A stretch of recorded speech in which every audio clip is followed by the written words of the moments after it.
Hello दोस्तों, स्वागत है आपका इस चैनल पर। आज हम आपके लिए पंचायती राज का लघु उत्तरीय प्रश्न लेकर आए हैं। चलिए इन्हें एक एक करके देखते हैं। पंचायत के चुनाव करने हेतु निर्णय किसके द्वारा लिया जाता है? उत्तर होगा राज्य सरकार द्वारा। दूसरा है, पंचायती राज का मुख्य उद्देश्य क्या है?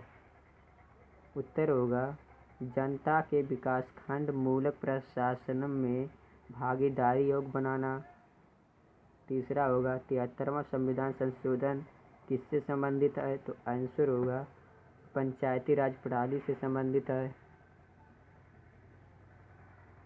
चौथा है, भारत में कब पंचायती राज लागू हुआ? आंसर होगा 24 अप्रैल 1993 में।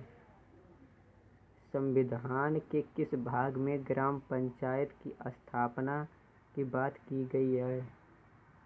भाग 4 में। छठवां है, भारत में किसके अंतर्गत पंचायती राज प्रणाली की व्यवस्था की गई है? आंसर होगा नीति निर्देशक सिद्धांत के द्वारा। चलिए अब बढ़ते हैं आगे। पंचायती राज क्या प्रदान करता है? उत्तर होगा स्थानीय स्तर पर लोकांतरित प्रशासन। यदि पंचायत भंग होती है तो कितनी अवधि के अंदर निर्वाचन होना अनिवार्य है? 6 माह के अंतर्गत। भारत के पंचायती राज व्यवस्था का वास्तुकार किसे कहा जाता है? आंसर होगा V.R. मेहता को।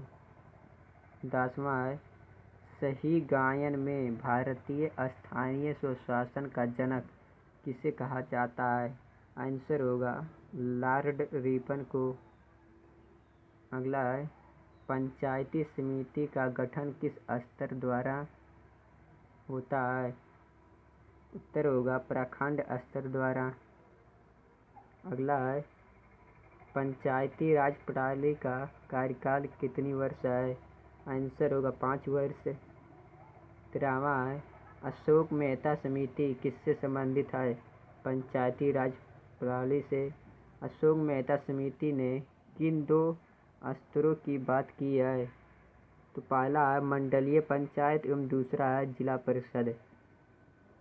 15वां है, 1977 में पंचायती राज व्यवस्था की समीक्षा के लिए गठित समिति का अध्यक्ष किसने की थी? तो आंसर होगा अशोक मेहता समिति ने। चलिए अगला है, पंचायती राज संस्थाओं के उच्चतम स्तर पर कौन होता है? आंसर होगा जिला परिषद। 17वां है, पंचायती राज संस्थाओं के निम्नतम स्तर पर कौन होता है? आंसर होगा ग्राम सभा एवं पंचायत। अगला है, ग्राम पंचायत का निर्वाचन कराना किस पर निर्भर करता है? आंसर होगा राज्य सरकार पर। अगला है, पंचायती राज की आधारशिला क्या है? आंसर होगा ग्राम सभा। अगला प्रश्न है, खंड स्तर पर पंचायत समिति क्या है? प्रशासनिक प्राधिकरण है। अगला है, प्रायः पंचायत समिति में कितने प्रकार के सदस्य होता है? आंसर होगा 3 प्रकार के, पदेन सदस्य, सहयोगी और संयोजिता। अगला है, पंचायती राज किस सूची से संबंधित है? राज्य सूची में। पंचायत द्वारा कौन सा कर वसूला जाता है? तो स्थानीय मेलों पर लगने वाले कर। चलिए दोस्तों, अब हम अगले वीडियो में मिलेंगे।